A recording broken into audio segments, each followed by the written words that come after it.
So when we look at the health of our children, there are a couple of things which are extremely important today when we're trying to bring up our children the right way. It's not just about having a fancy education or the right education. That's great for any child. I believe in education and that every child should go through proper education. What's also more important is the food that we feed our child. It doesn't matter how much of a great education you've given them if you're feeding them crap food. Because the mind may develop, their experiences may develop, but if their body doesn't support their mental and intellectual development, it just doesn't make sense. And I know just too many children who go through the bad lifestyles and bad diets, and they're allowed to eat junk and processed food right through their teenage years, their young years, and then they move into university and they start suffering from skin issues and acne issues and digestive problems and diabetes and all of that stuff. You know, we should be able to live our entire life hopefully without disease and suffering. And if we get a disease, our bodies and immunity should be so strong that we can recover very quickly without the complete dependence on continuous medication and treatment. So over the couple of months, we've had loads of parents bring their children to us for consults, and I've picked out about 3 or 4 of the main mistakes that parents make when it comes to feeding their children food. Number 1, force feeding your child. Okay, this is probably an Indian mentality and it has to end at some point soon. Just force feeding your child will never make your child healthy. Now, I understand that there are some children who are fussy and they don't eat particular foods. If your child has the right weight and is active, do not force feed your child. Let your child miss a meal. Let your child miss the second meal also. When your child is hungry, they will then eat again. You know, like adults, we wake up so many times in the morning and we don't feel hungry. And yet we still force ourselves to eat breakfast. Sometimes during night, we're not hungry to eat a dinner. But yet we force ourselves to eat food because we believe that if we don't, our metabolic rate will fall and all of this crap that the media keeps feeding us. Sometimes when you're not hungry, there's a reason that you're not hungry, because your body is still detoxifying. Your body is still eliminating.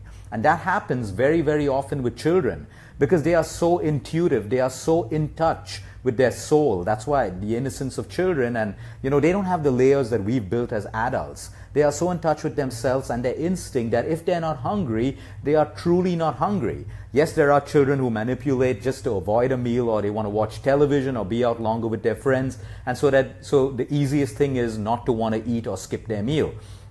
But when you force feed your child is going to start having an aversion towards food, and that's the worst thing. There are children who go through phases all the time. You may be very proud of yourself as a parent right now because your child is eating spinach and green peas and cabbage and cauliflower and all of that stuff. I was for a while because my daughter ate all of these things, and then she went through a phase where she completely didn't want to eat any of these things. Children go through these phases, and if you push them and you force feed them, they're going to rebel against the food that you feed them, and they're going to develop an aversion that could last a very, very long time, sometimes even a lifetime for them.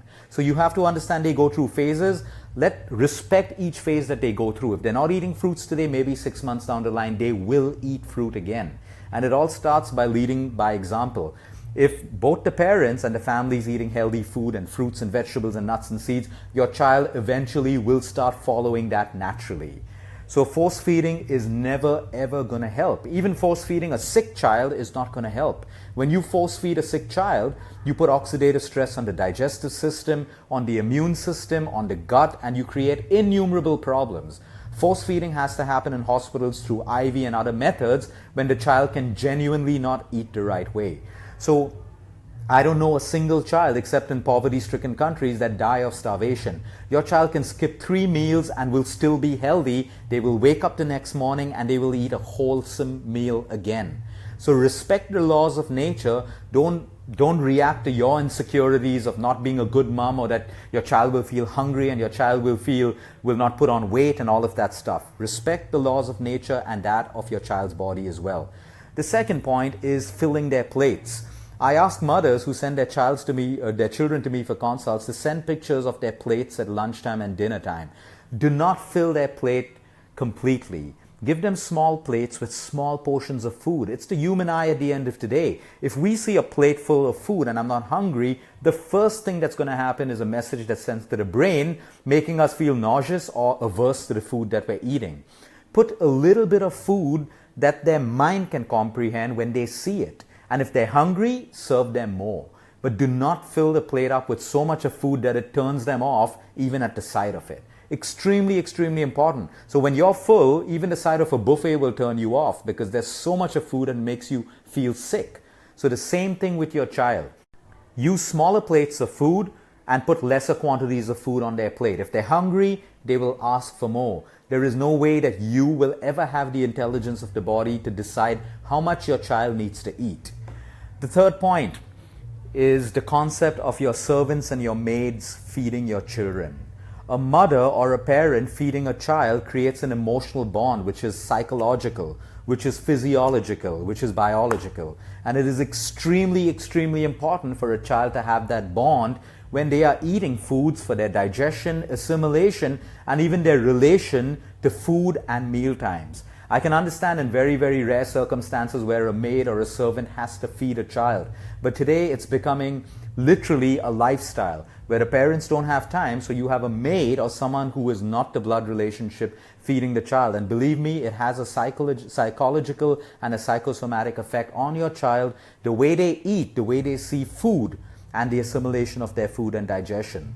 So make sure that as often as possible, try to have meal times at least as a family time where you're feeding your child or you're at least having meals together. These things mean a lot when it comes to food. It's not just about having the ability to buy organic foods and expensive foods and feeding your children. It's about how that food gets assimilated, digested, and absorbed in the human body.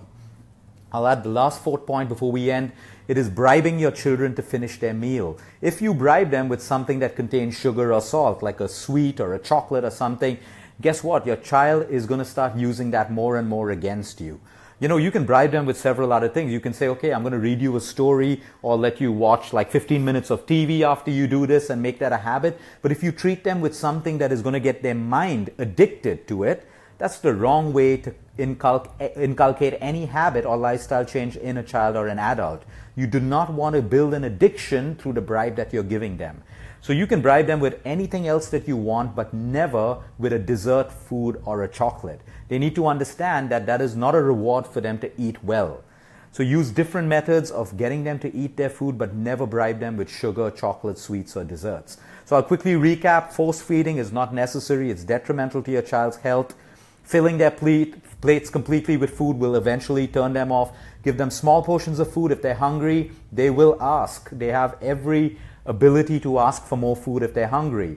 Maids and servants, keep that to a minimum for them to at least feed your child. Let them do all the other work except feeding your children at meal times. And the third is bribing with sugar and sweets. Have a good day, everyone. Until next time, eat smart, move more, sleep right, and breathe deep. You have to understand when it comes to your child's health, it is not doing everything at a surface level. It's getting to the root cause. It's getting to the in-depth connection between your child, yourself, the food they eat, the environment they live with, the stress that they go through. All of these things combined together will help your child grow, evolve, not just physically, but in a healthy way, spiritually, mentally, and intellectually as well. Have a great day, everyone.